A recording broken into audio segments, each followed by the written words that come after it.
Okay, तो what does it mean, क्या मतलब है इस चीज का? ट्रांसपोर्टेशन क्या है, कहाँ होता है, किस चीज के लिए होता है, ये बताओ जरा। सबसे पहले ट्रांसपोर्टेशन का क्या मतलब है? ठीक है, क्या लेके जा रहे हैं, क्या मूवमेंट करा रहे हैं, क्या लेके आए थे, क्या लेके जा रहे हैं?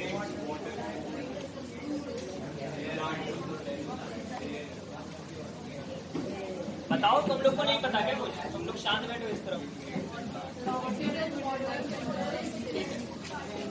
बहुत सारी चीजों का ट्रांसपोर्ट किया जा रहा है। क्या कर रहे हो तुम लोग? वाटर का ट्रांसपोर्ट होता है, मिनरल्स का ट्रांसपोर्ट होता है, फूड का ट्रांसपोर्ट होता है, फिर इसके बाद में कार्बन, प्लांट्स के केस में ये जनरली नहीं होता है, कार्बन डाइऑक्साइड एंड ऑक्सीजन का ट्रांसपोर्ट। बाकी एनिमल्स के केस में ये चीज भी इंक्लूड होती है। हार्मोन्स का ट्रांसपोर्ट होता है, डिस्टेंटली सिंथेसाइज्ड एंजाइम्स का ट्रांसपोर्ट होता है, ये सारी चीजें होती हैं, ग्रोथ फैक्टर्स होते हैं, इन सभी को ट्रांसपोर्ट करना होता है एक जगह से दूसरी जगह। अब यहाँ पे हम बात करना है ट्रांसपोर्टेशन प्लांट्स के केस में। तो प्लांट्स के केस में ट्रांसपोर्टेशन कैसे होता है? परमानेंट टिश्यूज के थ्रू होता है। और परमानेंट टिश्यू भी कितने होते हैं? दो तरह के होते हैं। एक होते हैं सिंपल परमानेंट टिश्यू और दूसरे होते हैं कॉम्प्लेक्स परमानेंट टिश्यू। तो सिंपल परमानेंट टिश्यू से हमारा कोई लेना देना नहीं है, हमारा मतलब किससे है? Complex permanent tissue. ठीक है, ये होते हैं दो तरह के। कौन कौन से? ठीक है, जाइलम एंड फ्लोएम होते हैं। दोनों का क्या काम है, किस चीज से रिलेटेड है जाइलम एंड फ्लोएम? इस प्रोसेस को कुछ कहते हैं क्या? जब जाइलम वाटर का ट्रांसपोर्ट करता है एक जगह से दूसरी जगह, तो क्या इसका कोई टेक्निकल नाम है? ट्रांसपिरेशन तो अलग प्रोसेस है, ट्रांसपिरेशन अलग प्रोसेस है। किसी को पता है क्या? ट्रांसडक्शन कहते हैं इसे। ठीक है, और जब फ्लोएम एक जगह से दूसरी जगह फूड सब्सटेंसेस को ट्रांसपोर्ट करता है, तब उस प्रोसेस को क्या कहते हैं? किसी को पता है क्या? उसे कहा जाता है ट्रांसलोकेशन। और ट्रांसपिरेशन क्या होता है? जब लीफ के अंदर से एक्सेस वाटर इन्वायरमेंट में चला जाता है। तो there are 3 different terms, transpiration, translocation and transduction. Difference समझ में आ रहा है क्या है? जब जाइलम वाटर को, मिनरल्स को एक जगह से दूसरी जगह लेके जाता है, तब उसे ट्रांसडक्शन कहते हैं। और आपकी बुक में एक टर्म और लिखा होगा, एक्सटेंट ऑफ सेल। जो जाइलम अपने थ्रू लेके जा रहा है सब्सटेंसेस, उसमें वाटर है एंड मिनरल्स हैं, इसे कहा जाता है जाइलम सेल। और जब इसको ऊपर तक ले जाया जाता है, एलिवेट किया जाता है जब इसे, तब इस प्रोसेस को कहते हैं एस्केंट। ठीक है, ओके। तो जाइलम में क्या ऐसी चीजें हैं कि जिसके थ्रू ये ट्रांसपोर्ट हो पा रहा है? जाइलम जो टिश्यू है, ये अलग अलग तरह की सेल्स से मिलकर बना हुआ है। कौन कौन सी सेल्स है, नाम बताओ। वो तो फ्लोएम में होती हैं, जाइलम में बताओ।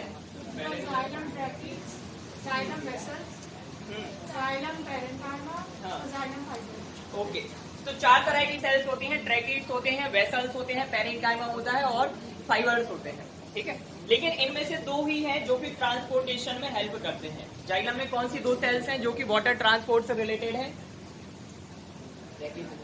Xylem tracheids and xylem vessels. ठीक है, अच्छा एक बात और, फ्लोएम एंड जाइलम जब ट्रांसपोर्ट करता है तो इन दोनों में एक सिग्निफिकेंट डिफरेंस होता है। क्या डिफरेंस है वो?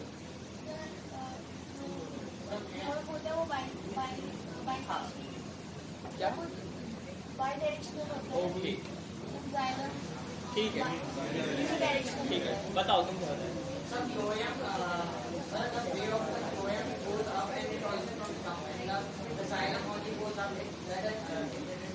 ठीक है, जो फ्लोएम के थ्रू ट्रांसपोर्ट होता है दैट इज बाई डायरेक्शनल। क्योंकि फ्लोएम क्या करता है? फूड सब्सटेंसेस को एक जगह से दूसरी जगह लेके जा रहा है ना, तो फूड की डिमांड तो हर पार्ट में है, लीफ को भी चाहिए, रूट को भी चाहिए, तो फ्लोएम को कहाँ ट्रांसपोर्ट करना पड़ेगा? हर एक डायरेक्शन में। जो भी ब्रांचिंग पैटर्न है, जहां जहां होगा हर जगह जाना पड़ेगा। लेकिन पानी कहाँ जाएगा? हमेशा ऊपर से नीचे तो आएगा नहीं पानी। वाटर कहाँ से कहाँ जाएगा? हमेशा रूट से जाएगा लीव्स की तरफ। ठीक है, तो ये प्रोसेस कैसी होती है? यूनिडायरेक्शनल प्रोसेस होती है। इसके अलावा एक और सिग्निफिकेंट डिफरेंस है, वो क्या है?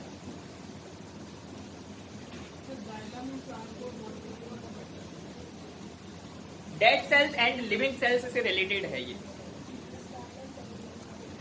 जो जाइलम की सेल्स होती है वो कैसी होती है? क्या मतलब है? What do you mean by dead cells? Dead और वो अलग अलग है। जाइलम पेरेन्काइमा अलग है और बाकी सब डेड अपन जो ट्रैकिड्स और वेसल्स की बात कर रहे हैं वो दोनों ही डेड रहती हैं। अपन को यहाँ पे पेरेन्काइमा से कोई मतलब ही नहीं है, ठीक है, इसलिए जनरली लेके चल रहे हैं। तो जाइलम, ट्रैकिड्स और वेसल्स कैसी होती हैं? डेड सेल्स होती हैं। अब डेड सेल्स का क्या मतलब है, पहले ये बताओ। यूजलेस सेल्स हैं, तो कभी भी दूसरा फॉर्म में नहीं ले सकते, ठीक है, कंप्लीट नहीं कर सकते। उनके अंदर ना न्यूक्लियस प्रेजेंट है ना साइटोप्लाज्म प्रेजेंट है, मतलब साइटोप्लाज्मिक इंटरेक्शंस जितनी भी होती है वो कुछ नहीं है उनके अंदर, क्योंकि उनका सीधा काम वाटर को ट्रांसपोर्ट करना है, ठीक है। और लिविंग सेल्स में क्या होता है, सेल की जितनी भी स्टेजेस हैं वो सारी परफॉर्म होंगी, जितनी भी रिएक्शंस है वो सारी होती है, ठीक है। ये बेसिक डिफरेंस है जाइलम एंड फ्लोएम के बीच में। तो सबसे पहले हम बात करेंगे वाटर एंड मिनरल ट्रांसपोर्ट के बारे में।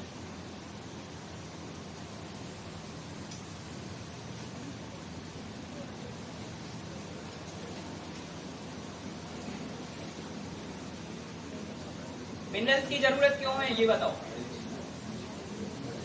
और वाटर की जरूरत क्यों है ये भी बताओ।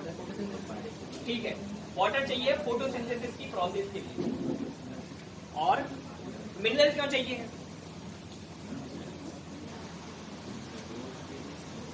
कैसे होगी ग्रोथ, थोड़ा आइडिया दो।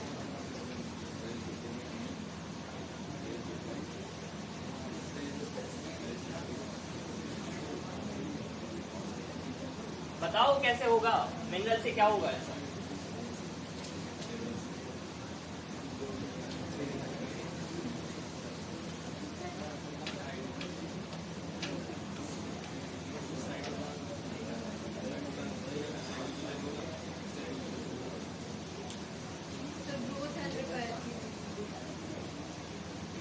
मिनरल्स में क्या जाएगा? मिनरल्स में जैसे कि नाइट्रोजन है, फास्फोरस है, सल्फर है, कैल्शियम है, ये सारी की सारी चीजें जाएंगी। हर एक एलिमेंट का अपना एक रोल है प्लांट के डेवलपमेंट में, प्लांट की ग्रोथ में, ठीक है। जैसे कि नाइट्रोजन क्या बनाएंगे? प्रोटीन का फॉर्मेशन करेगा नाइट्रोजन, ठीक है। जो कैल्शियम है वो क्या बनाएगा? सेल वॉल का फॉर्मेशन करेगा। तो हर एक एलिमेंट अपना अपना रोल प्ले करता है। उसके लिए जरूरत क्या है कि वो सॉइल से कहाँ पहुंचे, प्लांट में पहुंचे।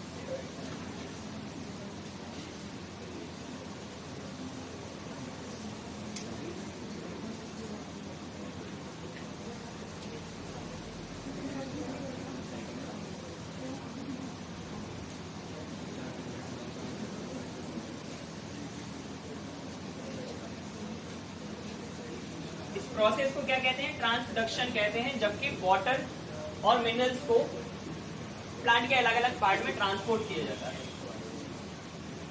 और ये जो प्रोसेस है ये यूनिडायरेक्शनल होती है।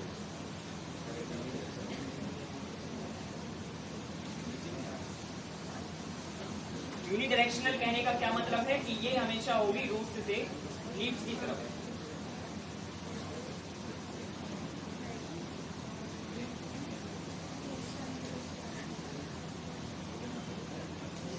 जाइलम सेप क्या कहलाता है ये बताओ, क्या मतलब है जाइलम सेप? किस चीज को कहेंगे जाइलम सेप?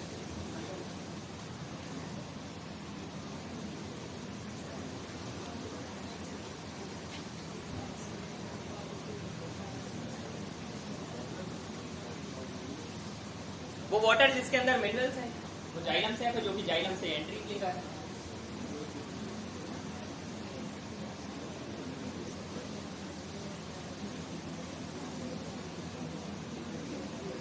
अब ये मिनरल्स क्या हो सकते हैं? मिनरल्स में सल्फर हो सकता है, कैल्शियम हो सकता है, आयरन हो सकता है, नाइट्रोजन हो सकता है, फास्फोरस हो सकता है, बहुत सारी चीजें हो सकता है। और हो सकता है कि ये एलिमेंट के फॉर्म में ना जाए सीधे, जैसे कि सल्फर है तो सल्फेट के फॉर्म में पहुंच गया, फास्फोरस है तो फॉस्फेट के फॉर्म में पहुंच गया, ठीक है। ये इस तरह से प्लांट के अलग अलग पार्ट्स में पहुंचते हैं। अब जैसे कि जो वाटर है, इस वाटर की जरूरत क्यों है हमारे लिए? वाटर क्यों पहुंचा? ताकि फोटोसिंथेसिस की प्रोसेस हो पाए। It helps in the process of photosynthesis. और इसके बाद जो मिनरल्स हैं ये किस प्रोसेस में हेल्प करने वाले हैं? Growth and development.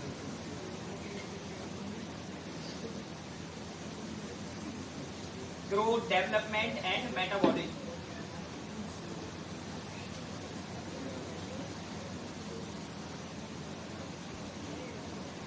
फिर इसके बाद जो जाइलम की सेल्स हैं ये कितने तरह की होती हैं? ये होती हैं दो तरह की, जो कि ट्रांसपोर्टेशन से रिलेटेड है। होती टाइप्स की हैं, लेकिन यहाँ पर हमें 2 की बात करनी है।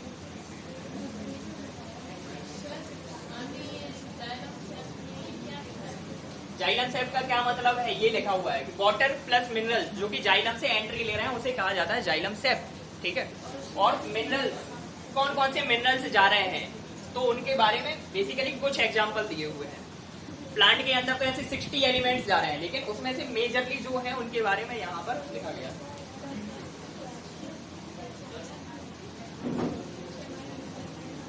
बहुत सारे हैं अभी यहाँ पर ऐड करने के लिए, जैसे कि पोटेशियम भी लिख सकते हो, बहुत सारे एग्जांपल्स ऐड किए जा सकते हैं।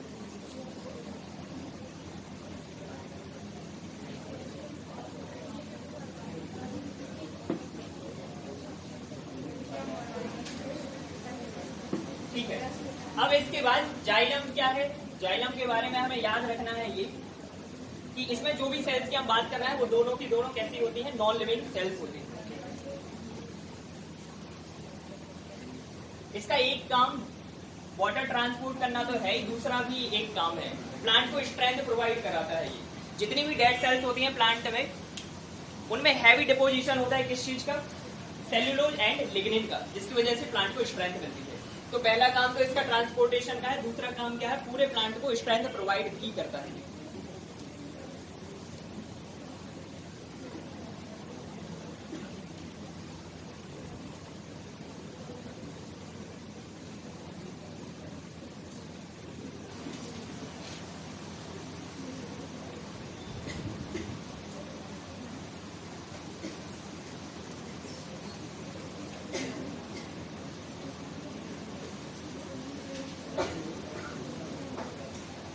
इनके बारे में कुछ जानते हो क्या, ट्रैकिक्स एंड वेसल्स के बारे में?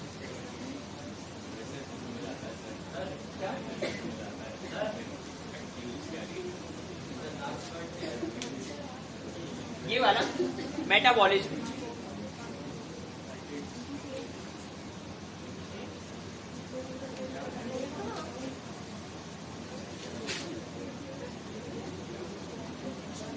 पहली बात तो दोनों की दोनों नॉन लिविंग सेल्स हैं, तो ट्रैकिड्स भी नॉन लिविंग है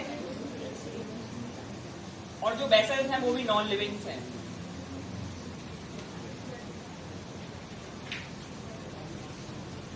फिर इसके बाद जो वेसल्स हैं, यहाँ पर एक एक्स्ट्रा चीज आपको क्या देखने के लिए मिलेगी कि यहाँ पर हैवी डिपोजिशन होता है लिग्निन का, यहाँ भी है लेकिन उतना ज्यादा नहीं है।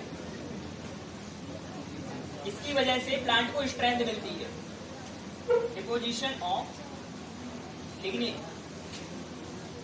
और इसकी वजह से क्या होगा, स्ट्रेंथ आती है प्लांट में।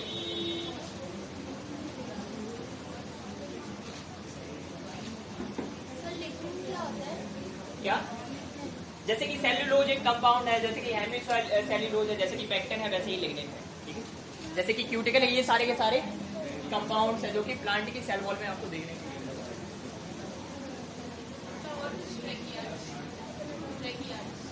ट्रैकिड्स, जाइलम की 4 तरह की जो सेल्स हैं उनमें से पहली जो टाइप है वो ट्रैकिड है, ठीक है। मेजरली जो मिल जाएंगे, हाँ, जाइलम टिश्यू है, उसमें 4 तरह की सेल्स होती हैं, ट्रैकिड्स होता है, वेसल्स होता है, पैरेन्काइमा एंड फाइबर, तो उनमें से एक टाइप की सेल है ट्रैकिड।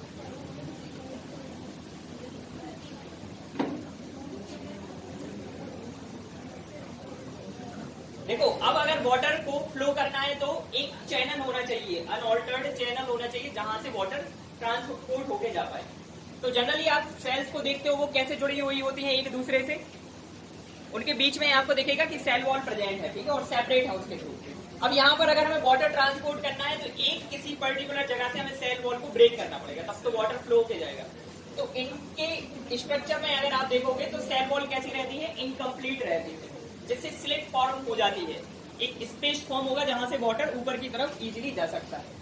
तो हम क्या कह सकते हैं, यहाँ पर आपको इनकम्प्लीट सेल वॉल देखने मिलेगी, इनकम्प्लीट सेल वॉल, और ये कहाँ देखने मिलेगी, बिटवीन एडजेसेंट सेल्स, जो सेल्स हैं आसपास उनके बीच में सेल वॉल कंप्लीट है, इनकम्प्लीट है।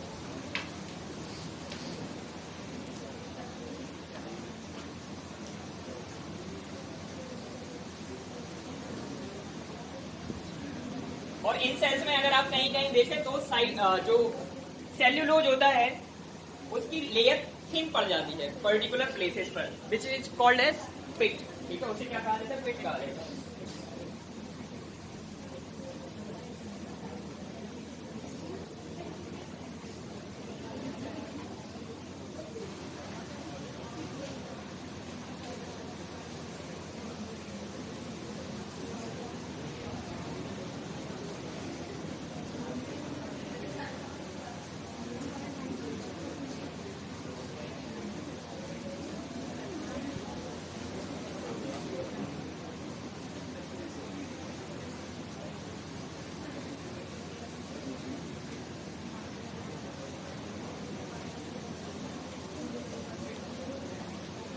इसकी वजह से क्या होगा, अब ये सेल्स एक दूसरे से जुड़ते जा रहे हैं, ठीक है, उनके बीच में हॉलो स्पेस है, तो ये स्ट्रॉ लाइक स्ट्रक्चर क्रिएट कर देती है, जिसे क्या कहा जाता है? वेसल कहा जाता है।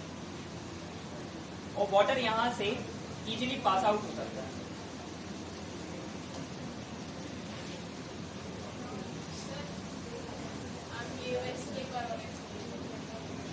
बता रहे हैं, अभी डायग्राम भी बनाएंगे तो थोड़ा क्लियर हो जाएगा। ठीक है, अभी जो पॉइंट लिखे हैं इनके बारे में क्या लिखे हैं कि सबसे पहली बात तो ये नॉन लिविंग सेल्स है। नॉन लिविंग का मतलब है कि इनके अंदर साइटोप्लाज्म नहीं है और न्यूक्लियस नहीं है। अगर आपको नहीं पता नॉन लिविंग का क्या मतलब है तो ब्रैकेट में लिख सकते हो, ठीक है, कि साइटोप्लाज्म नहीं मिलेगा यहाँ पे आपको और न्यूक्लियस भी नहीं मिलेगा, जिसकी वजह से कोई साइटोप्लाज्मिक एक्टिविटी नहीं हो पाएगी। फिर इसके बाद डिकम्पोजिशन होता है यहाँ पर लिग्निन का। ये कहाँ रन कर रही है? पूरे स्टेम में रन कर रही है। अगर मान लो ये सेल्स स्ट्रॉन्ग नहीं हुई तो स्टेम कैसा हो जाएगा? टेंड्रिल हो जाएगा, स्टेम यहाँ वहां फूलने लगेगा। और ट्रीज के केस में आप अगर देखें तो स्टेम को हार्ड होना पड़ेगा, तो वहां पर लिग्निन का डिपोजिशन होता है जिससे प्लांट में स्ट्रेंथ आती है। ठीक है, तो इनका एक काम तो वाटर ट्रांसपोर्ट से रिलेटेड है, दूसरा काम क्या है कि ये स्ट्रेंथ भी प्रोवाइड कराती है प्लांट के लिए। अब इनकी सेल्स में कहीं कहीं आप देखेंगे तो इनकम्प्लीट सेल वॉल मिलेगी, या कह सकते हैं कि जो दो सेल है उनके बीच में सेल वॉल होगी ही नहीं, जिसकी वजह से एक सीधा चैनल क्रिएट होता जाएगा, वाटर ऊपर की तरफ मूव करता जाएगा। फिर इसके बाद कुछ प्लेसेस पर अगर आप देखेंगे तो सेल्यूलोज की लेयर थिन होगी, जिसे कहा जाता है पिट, और ये इस वजह से स्ट्रॉ लाइक स्ट्रक्चर फॉर्म कर लेगी। ठीक है, एक और इम्पोर्टेंट इसके बारे में पॉइंट है कि ये आपको कहां देखने मिलेगी? एक्सक्लूसिवली एंजियोस्पर्म्स के केस में। एंजियोस्पर्मिक प्लांट्स में ये प्रेजेंट होती है।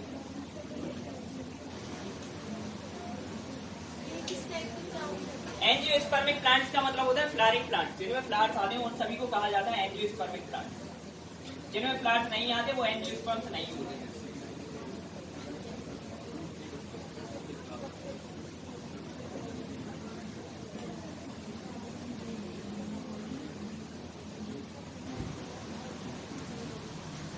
ठीक है, फिर इसके बाद दूसरे टाइप की सेल जिन्हें क्या कहा जाता है? ट्रैकिड कहा जाता है।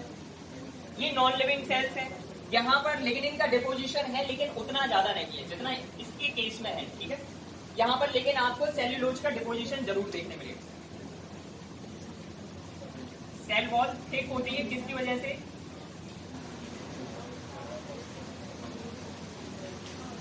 सेल्यूलोज की वजह से। फिर इसके बाद एक और इम्पोर्टेंट पॉइंट क्या है यहाँ पर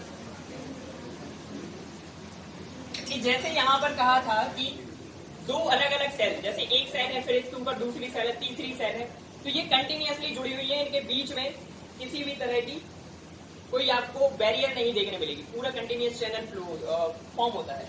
लेकिन इस केस में ऐसा नहीं है, बीच बीच में होल्स मिलेंगे। जैसे कि मान लो आपने वो सीव लाइक स्ट्रक्चर देखी होगी ना, छल्ली देखी होगी, उसमें पोर्स होते हैं बहुत सारे। ऐसा तो है नहीं कि पूरा एक तरफ से आपने हटा दिया है उसको, पोर्स हैं, स्लिट लाइक स्ट्रक्चर्स हैं बहुत सारे। ठीक है, तो इस तरह की स्ट्रक्चर आपको यहाँ पे देखने के लिए मिलेगी। अभी डायग्राम बनेगा थोड़ा आपको क्लियर हो जाएगा।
इसके बारे में खास बात क्या है? इसके बारे में खास बात ये है कि ये सेल्स आपको कहाँ देखने के लिए मिलेंगी? नॉन फ्लावरिंग प्लांट्स में देखने मिलेंगी। नॉन फ्लावरिंग प्लांट्स की मेन कैटेगरी कौन सी है? जिम्नोस्पर्म्स। पढ़ा है ये?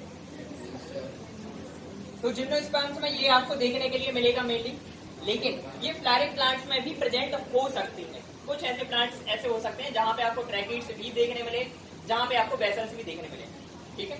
लेकिन बेसल्स अकेले आपको कहाँ देखने मिलेंगी? फ्लावरिंग प्लांट्स में। और जो नॉन फ्लावरिंग प्लांट्स है वहां पे अकेला क्या देखने मिलेगा? ट्रैकिड। ये डिफरेंस समझ में? Yes sir.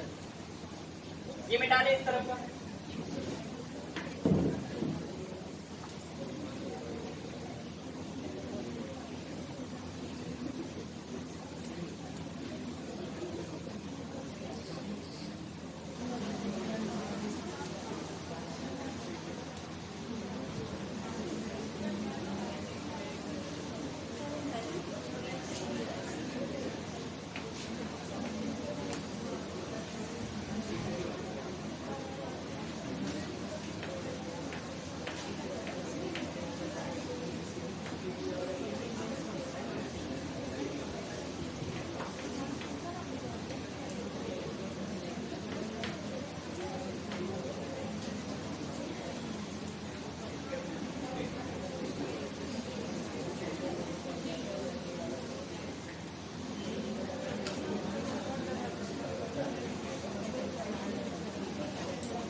जाइलम का ही चल रहा है, फ्लोएम की तो बात नहीं है।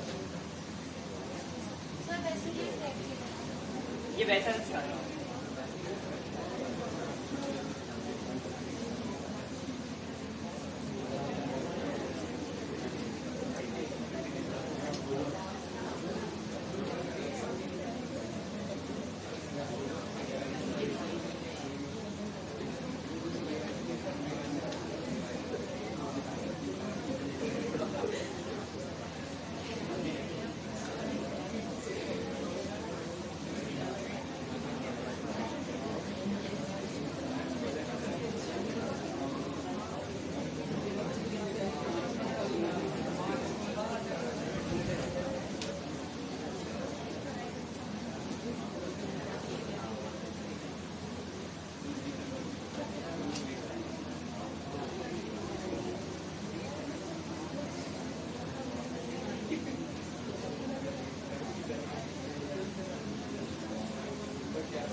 नाइट के टाइम पे रूट प्रेशर काम करता है क्योंकि उस टाइम पे ट्रांसपिरेशन नहीं होगा, और दिन के टाइम पे transpiration is a major factor.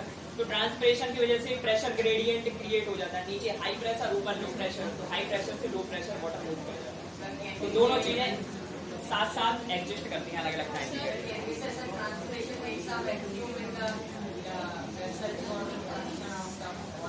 Vacuum या इसी को हम क्या कह सकते हैं, सक्शन पंप क्रिएट करता है एक तरह से, ठीक है। जैसे कि आपने वो कोल्ड ड्रिंक अगर कभी स्ट्रॉ के थ्रू पीते हो तो क्या है, एक सक्शन क्रिएट होता है और लिक्विड ऊपर से नीचे आ रहा है, नीचे से तो कोई प्रेशर नहीं लग रहा, कोई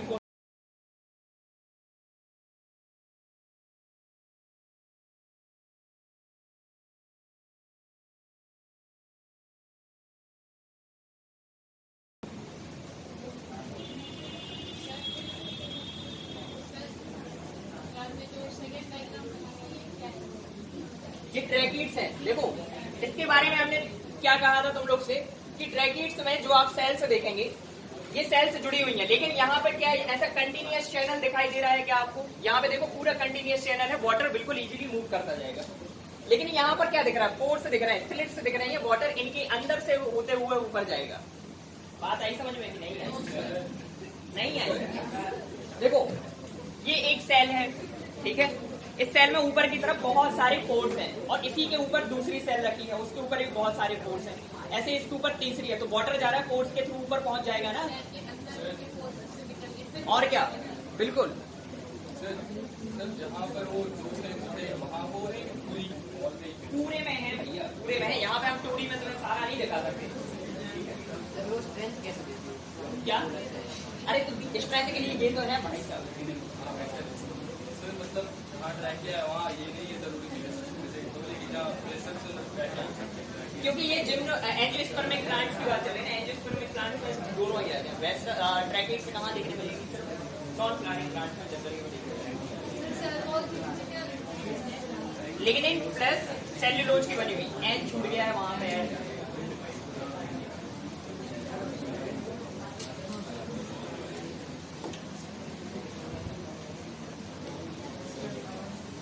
यहाँ पर ये जो स्लिट्स हैं इन्हें क्या कहा जाता है? इन्हें कहा जाता है पिट्स, ठीक है।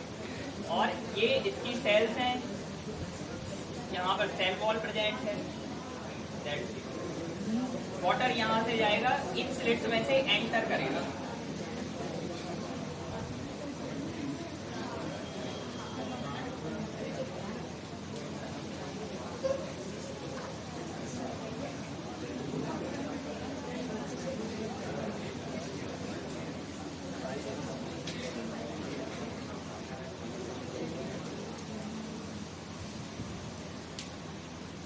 ये मिटा दे क्या इस तरफ का?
अच्छा ये बताओ, वाटर को एक जगह से दूसरी जगह ट्रांसपोर्ट करने में एनर्जी लगेगी या नहीं लगेगी?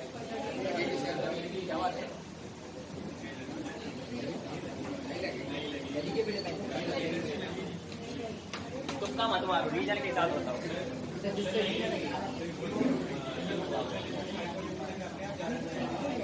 देखो ये जो प्रोसेस है पूरी की पूरी प्रोसेस होती है ऑस्मोसिस एंड डिफ्यूजन के थ्रू, और ऑस्मोसिस एंड डिफ्यूजन में कोई एनर्जी कंजम्पशन नहीं होता, ठीक है।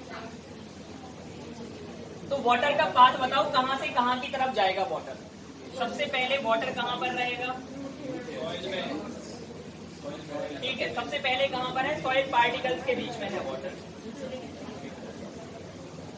ये कहाँ पे पहुंचेगा फिर? किस प्रोसेस के थ्रू पहुंचेगा? नहीं, डिफ्यूजन की प्रोसेस। सॉइल पार्टिकल्स से रूट हेयर्स तक वाटर को पहुंचने में सिर्फ डिफ्यूजन की प्रोसेस की हेल्प लेनी पड़ती है, क्योंकि क्लोज कांटेक्ट में है। ठीक है, फिर इसके बाद क्या? अरे भाई, जो सॉइल पार्टिकल में वाटर है वो कई बार वेपर के फॉर्म में भी प्रेजेंट होता है, तो वेपर एंटर की है वहां पे, किस स्टेट में है वो?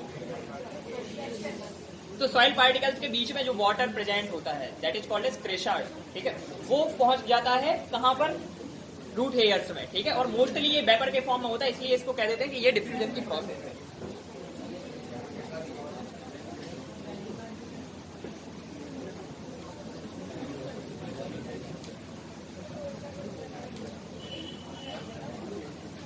रूट हेयर के बाद कहां जाएगा वाटर बताओ? सीधा जाइलम में पहुंच जाएगा।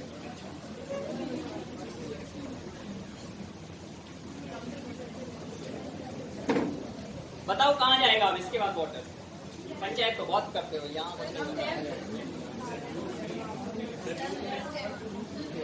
रूट में तो जाएगा, कैसे जाएगा? रूट में अब सेल्स की बात चल रही है, किस सेल्यूलर लेवल से होके जाएगा? सबसे बाहर वाली जो लेयर होती है that is called as epidermis. फिर इसके बाद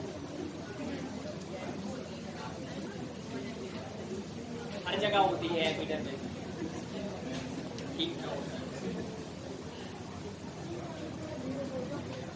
एपिडर्मिस के बाद क्या आता है? कॉर्टेक्स आता है। एपिडर्मिस एंड एंडोडर्मिस के बीच की जितनी भी लेयर होती है सेल की, उनको मिला के कहा जाता है कॉर्टेक्स। ठीक है,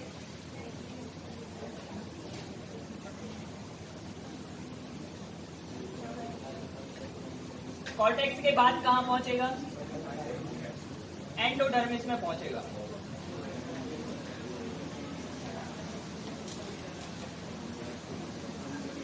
फाइनली ये कहां एंटर कर गया है? जाइलम टिश्यू में एंटर कर गया है। इसके बाद कहां पहुंचेगा? जाइलम के थ्रू होते हुए पहले पहुंचेगा स्टेम में। स्टेम के बाद कहां आएगा? पेटियोल। पेटियोल क्या होता है बताओ? चलो, जोड़ने वाली जो स्ट्रक्चर है that is called as petiole. फिर इसके बाद ये अल्टीमेटली पहुंच जाएगा लीफ में।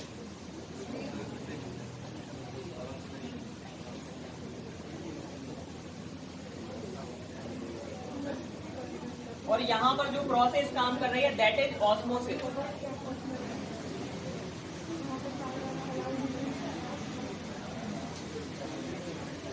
ऑस्मोसिस की प्रोसेस है, इस वजह से कोई एनर्जी कंजम्पशन नहीं होगा। No energy consumption.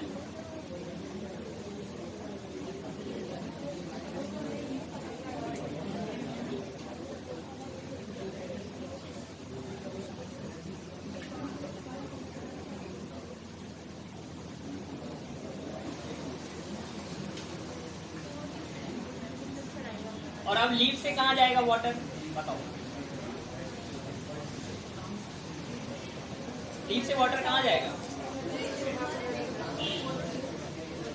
लीफ में जितना वाटर यूज होना होता है वो फोटोसिंथेसिस की प्रोसेस में यूज हो जाता है। बाकी जो वाटर है, excess water of the plant जो कि लीफ में है, वो कहां चला जाएगा? एनवायरनमेंट में चला जाएगा स्टोमेटा के थ्रू। That process is called as transpiration. ये बताओ, ट्रांसपिरेशन जरूरी है या नहीं है? Transpiration is called as necessary event, कि वो जरूरी भी है लेकिन वो प्रोसेस भी बहुत बुरी है। फोटोसिंथेसिस की प्रोसेस में हार्डली 2 से 3% वाटर यूज होता है, बाकी सारा वाटर चला जाता है ट्रांसपिरेशन से। लेकिन प्लांट की बॉडी में टेम्परेचर रेगुलेशन करने में और ये ऑस्मोटिक बैलेंस बनाने में और वाटर को एब्जॉर्ब करने में बहुत ज्यादा इंपॉर्टेंट रोल प्ले करता है, इसलिए ये प्रोसेस इंपॉर्टेंट भी है। ट्रांसपिरेशन के बारे में यहीं पे लिख सकते हो कि ये क्या है? मूवमेंट ऑफ वाटर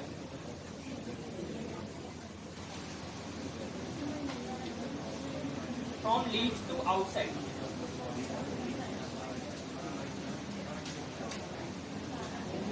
और ये कैसे होता है, वेपर के फॉर्म में होता है।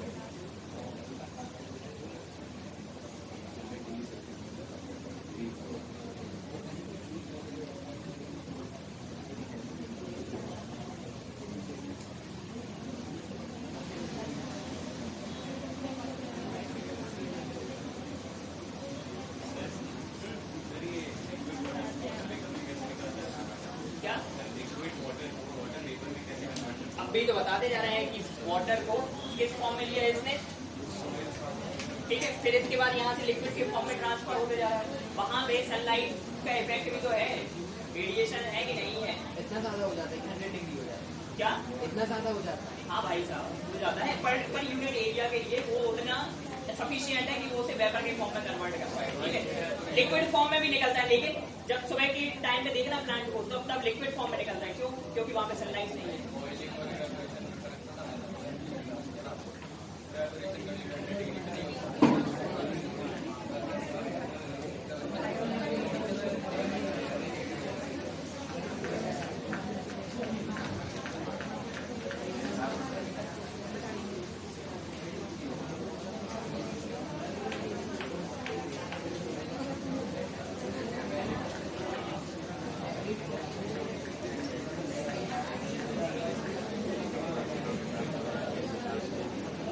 वाटर अपटेक के लिए मेजर फैक्टर्स क्या है, किन फैक्टर्स पर डिपेंड करेगा वाटर का Uptake?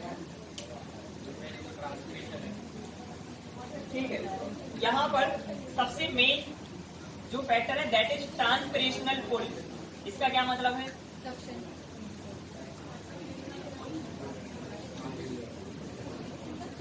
This is called as transpirational pull. Transpiration continuously होता रहता है डे टाइम में, ठीक है। इस वजह से क्या होगा, वहां पर डिमांड है वाटर की, उस पर्टिकुलर एरिया में वाटर की डिमांड है। वहां पर एक जोन क्रिएट होगा लो प्रेशर का, और जहां से वाटर एंट्री कर रहा है यानी कि सॉइल पार्टिकल से रूट हेयर में, यहाँ पर वॉल्यूम ज्यादा है, ठीक है।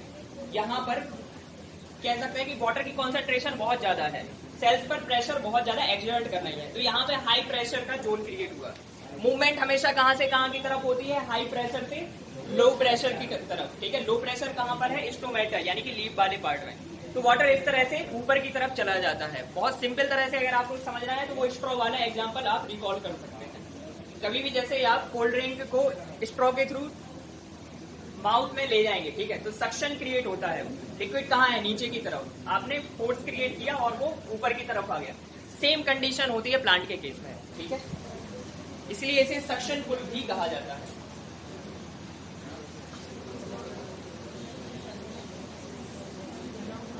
इससे क्रिएट होगा सक्शन फोर्स।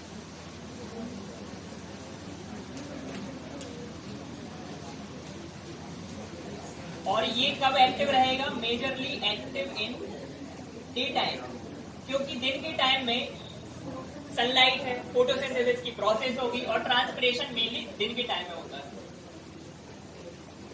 तो रात के टाइम में वाटर नहीं जाएगा क्या प्लांट के पास?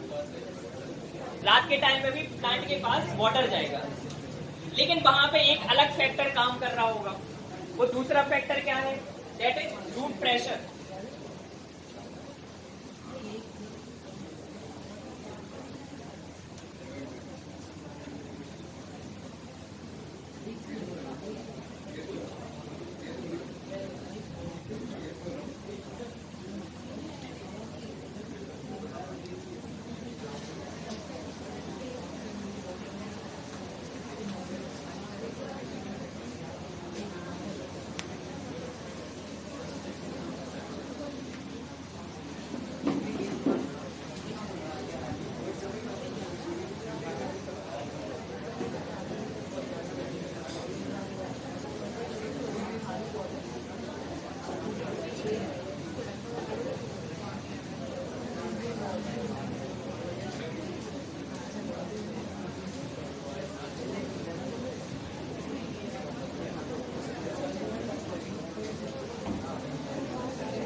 ठीक है, सेकेंड फैक्टर क्या है यहाँ पर, रूट प्रेशर।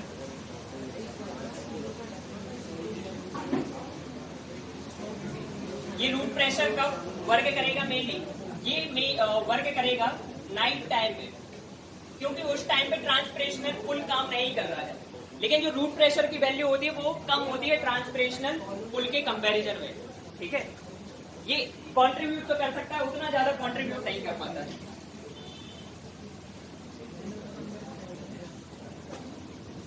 रूट प्रेशर का मतलब क्या होता है? रूट प्रेशर जब एक्सर्ट करती है पूरे प्लांट पर अपनी तरफ से, that is called as root pressure.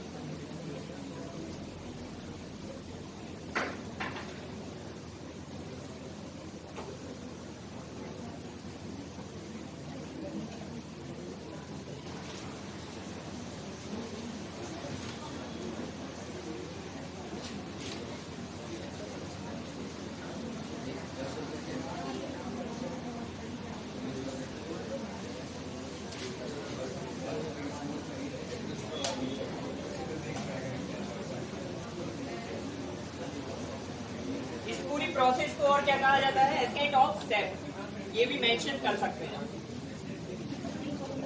Xylem सेप को जब एक प्लेस से दूसरी जगह ले जाया जाता है।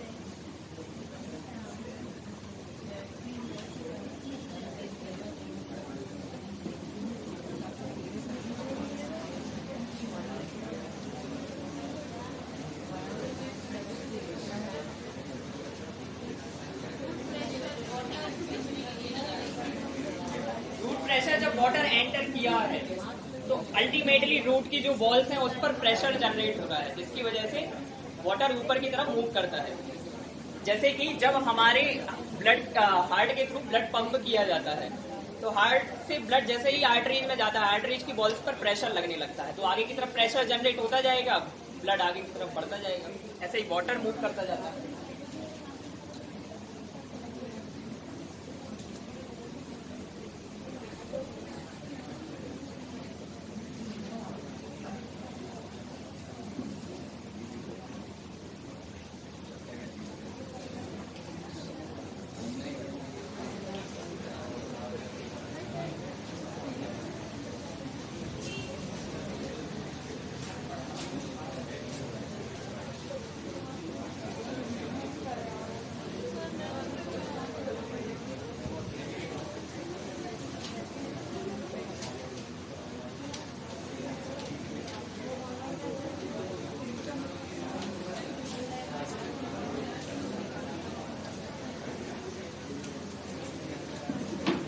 ये भी मेंशन कर लेना, ट्रांसपिरेशन की प्रोसेस होती है तो लगभग 90% से ज्यादा वाटर जो एट द टाइम प्रेजेंट है वो बाहर की तरफ मूव कर जाता है, क्योंकि उतने की जरूरत भी नहीं रहती।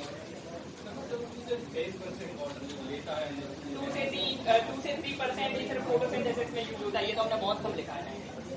96 से 97% वाटर बाहर चला जाता है। एक रेंज ली है अपने यहाँ।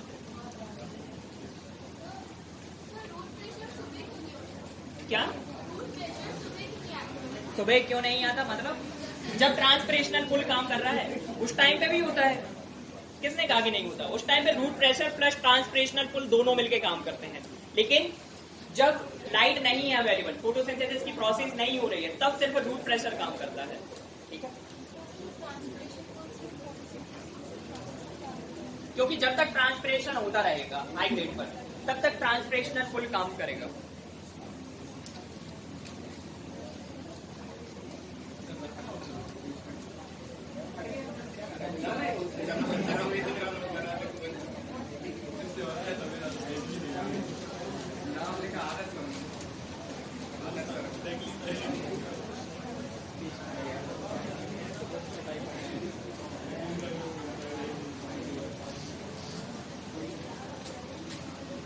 ये हो गया सबका।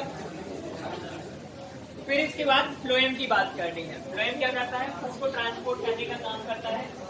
बाई डायरेक्शनल प्रोसेस होती है। वहां पे 2 सेल्स होती हैं जो ये काम करती हैं। वहां भी 4 टाइप की सेल्स हैं, लेकिन पार्टिसिपेशन किसका है? 2 तरह की सेल्स हैं। कौन कौन सी सेल्स है वो?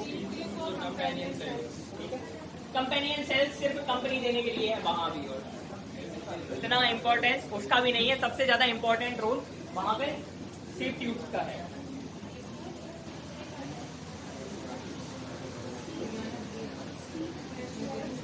अच्छा ये बताओ कि जब लीव्स नहीं है, एक टाइम होता है जब प्लांट से लीफ गिर जाती है, ट्री से लीफ गिर जाती है, उस टाइम पे तो फोटोसिंथेसिस होता नहीं है। फूड कहाँ से आ रहा है? स्टोर्ड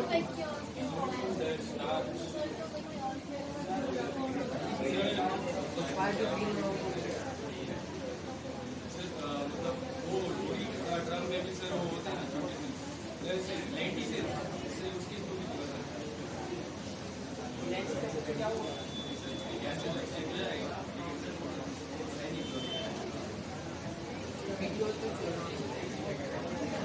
देखो स्टोर्ड फूड होता है प्लांट्स के केस में भी, जितनी डिमांड है उससे ज्यादा फॉर्म कर लेता है वो एक टाइम पे। तो स्टोर्ड फूड इसके अलग अलग ऑर्गन्स में जाके इकट्ठा हो जाएगा, जैसे रूट्स हैं, ठीक है, जैसे कि स्टेम के पार्ट हैं, ब्रांचेस हैं। तो जब लीव्स गिर जाती हैं प्लांट की तो इस टाइम पर स्टोर्ड फूड काम में आता है, ठीक है। और ये कब होता है, कौन सा सीजन कहलाता है?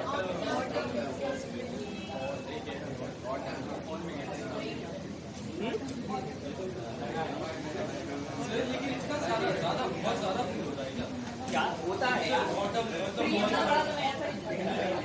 अब ऐसा भी नहीं है कि उसका पूरी तरह से प्रोसेस रुक गई है, एक भी लीफ नहीं है कि उसके पास, ऐसा भी नहीं है।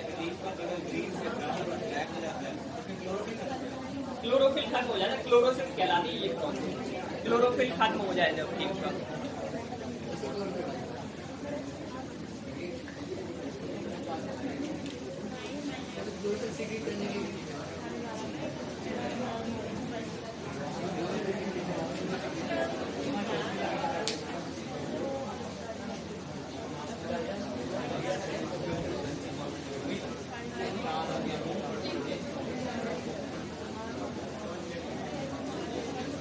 ये बताओ जब फ्लोएम ट्रांसपोर्ट करेगा फूड का, उसमें एनर्जी लगेगी क्या या नहीं लगेगी? क्यों? अभी यहाँ पे तो कह रहे थे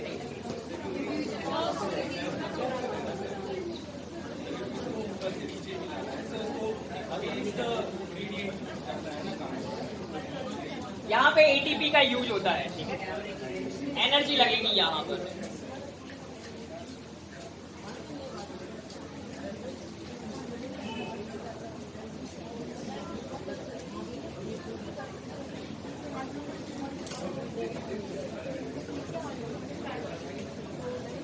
नेक्स्ट हेडिंग डालो फ्लोएम।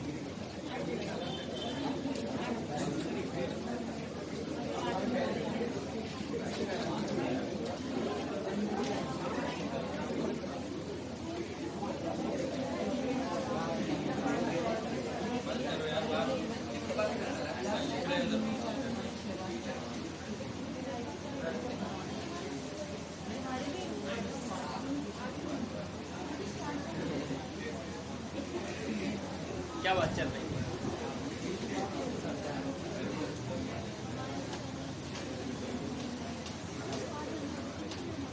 ठीक है, तो फ्लोएम का क्या काम है? ट्रांसपोर्टेशन करता है ये किसका?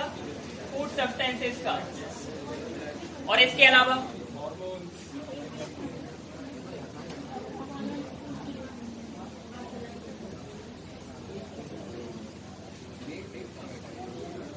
प्लांट के केस में फूड सब्सटेंसेस मेनली क्या है? शुगर्स हैं जो कि फॉर्म हुई है, और इनका फॉर्म चेंज हो जाता है, अलग अलग तरह की शुगर्स का फॉर्मेशन हो जाता है, तो उन्हीं का ट्रांसपोर्टेशन यहाँ पे होता है। और इसके अलावा प्लांट हार्मोन्स का फॉर्मेशन होता है, वो एक जगह से दूसरी जगह पहुंचाए जाते हैं जहां भी उनका फंक्शन होता है। कल हमने प्लांट हार्मोन्स के एग्जाम्पल भी बताए थे, बताए थे, तुमने कान खोल के सुना ही नहीं। इंडोल एसिटिक एसिड, जिब्रेलिन्स होते हैं, साइटोकाइनेंस होते हैं, एब्सिसिक एसिड होता है, इथिलीन होता है, बहुत सारे इथिलीन बताया था आपने, इससे पहले एग्जांपल तो बताए थे ना बहुत सारे। और ये जो प्रोसेस है ये कैसी प्रोसेस होती है? बाई डायरेक्शनल प्रोसेस होती है।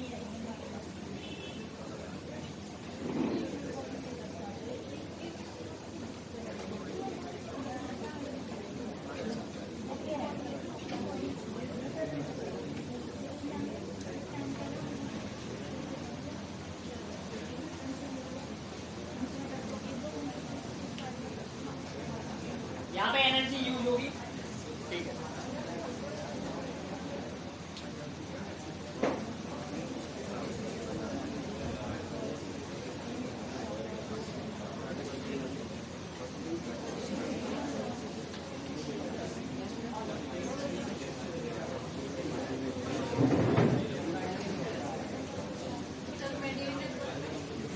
मीडिएटेड मतलब कि एनर्जी की जरूरत पड़ेगी, एनर्जी मीडिएटर का काम करेगी यहाँ पे।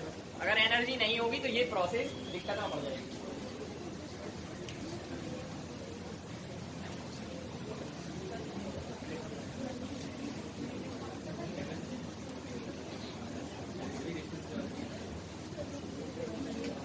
और यहाँ पर दो तरह की सेल्स हैं जो कि पार्टिसिपेट कर रही है मेनली। उसमें भी सबसे ज्यादा रोल किसका है? सीव ट्यूब्स का है।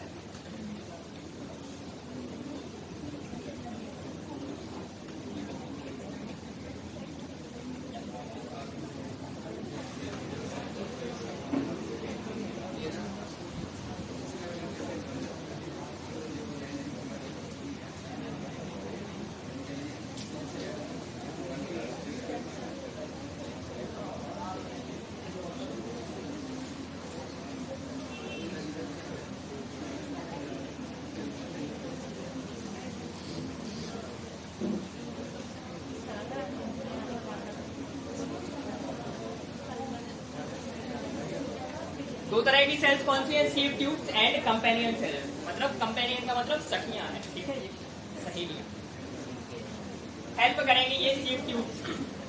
ये दो तरह की सेल्स हैं जो कि यहाँ पे ट्रांसपोर्टेशन में हेल्प करेंगे।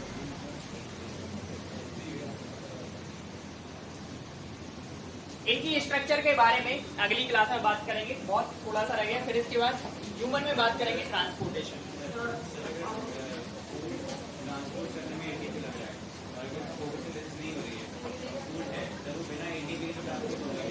तुम्हें क्या लगता है कि बॉडी में एटीपी रिजर्व नहीं होगा? एटीपी रिजर्वोयर नहीं होगा। प्लांट इतनी बड़ी बॉडी अगर है, रेस्पिरेशन हो रहा है तो एटीपी ही तो बनना है। तो रेस्पिरेशन होता रहेगा, उसको फूड सप्लाई मिलती रहेगी, एटीपी का फॉर्मेशन होता रहेगा। अरे नींद से नहीं हो तो भी रेस्पिरेशन की प्रोसेस होगी। प्लांट के हर पार्ट में होती है ना रेस्पिरेशन की प्रोसेस। रेस्पिरेशन का एंड प्रोडक्ट क्या है? एटीपी जो है। तो यही एटीपी का यूज होगा ट्रांसपोर्ट में।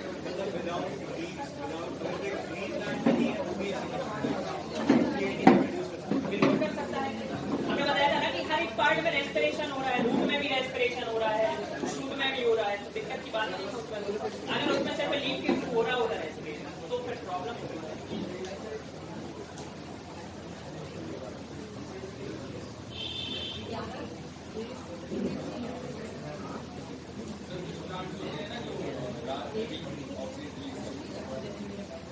जैसे पीपल